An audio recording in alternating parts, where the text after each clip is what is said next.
கிறிஸ்துவுக்குள் பிரியமான சகோதர சகோதரிகளே, இயேசு கிறிஸ்துவின் இனிதான நாமத்தில் நான் உங்களை வாழ்த்தி வரவேற்கிறேன். இன்றைய தினம் நாம் தியானிக்க இருக்கிற வசனம் யாக்கோபு 2ஆம் அதிகாரம் 8ஆம் வசனம். உன்னிடத்தில் நீ அன்பு கூறுகிறது போல பிறனிடத்திலும் அன்பு கூறுவாயாக. ஆம் தேவ பிள்ளைகளே, உலகமே அன்பில்தான் இயங்குகிறது. ஒரு தாய் தன் குழந்தையை 10 மாதங்கள் தன் வயிற்றிலே தியாகத்தோடும் அன்போடும் சுமக்கிறாள். குழந்தை பிறந்ததும் தன் இரத்தத்தையே பாலாக்கி ஊட்டுகிறாள். தாய்க்கு தன் குழந்தையின் மேல் அளவற்ற அன்பு வந்து விடுகிறது. நோய்வாய்ப்படும்போது இரவும் பகலும் கண் விழித்து குழந்தையை பாதுகாக்கிறாள். சீரும் சிறப்புமாக வளர்க்கிறாள். தெய்வீக அன்பை, ஒரு தாயின் அன்பை போல கிறிஸ்து பூமிக்கு கொண்டு வந்தார்.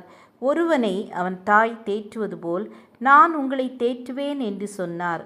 ஏசாயா 66ஆம் அதிகாரம் 13ஆம் வசனத்தில், ஸ்திரீயானவள் தன் கற்பத்தின் பிள்ளைக்கு இறங்காமல் தன் பாலகனை மறப்பாளோ? அவர்கள் மறந்தாலும் நான் உன்னை மறப்பதில்லை என்றார்.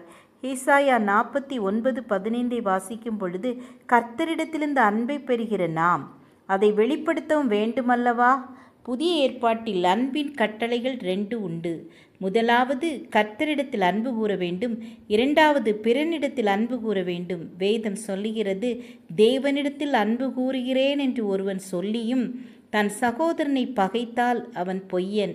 தான் கண்ட சகோதரனிடத்தில் அன்பு கூறாமல் இருக்கிறவன் தான் காணாத தேவனிடத்தில் எப்படி அன்பு கூறுவான்?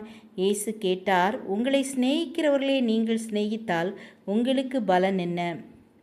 பாவிகளும் தங்களை சிநேகிக்கிறவர்களை சிநேகிக்கிறார்களே. உங்கள் சத்துருக்களை சிநேகியுங்கள், நன்மை செய்யுங்கள், கைமாறு கருதாமல் கடன் கொடுங்கள், அப்பொழுது உங்கள் பலன் மீதியாயிருக்கும். உன்னதமானவருக்கு நீங்கள் பிள்ளைகளாயிருப்பீர்கள். அவர் நன்றி அறியாதவர்களுக்கும் துரோகிகளுக்கும் நன்மை செய்கிறாரே என்று லூக்கா 6ஆம் அதிகாரம் 32-35 வசனங்களிலே படிக்கிறோம். ஆனால் தீண்டத்தகாதவன் என்றும் கீழ்ச்சாதி என்றும் யூதர்களால் புறக்கணிக்கப்பட்ட ஒரு சமாரியன் முன்வந்து குற்றுயிராய் கிடந்தவனுக்கு உதவினான். அன்பு இரக்கத்தை கொண்டு வருகிறது.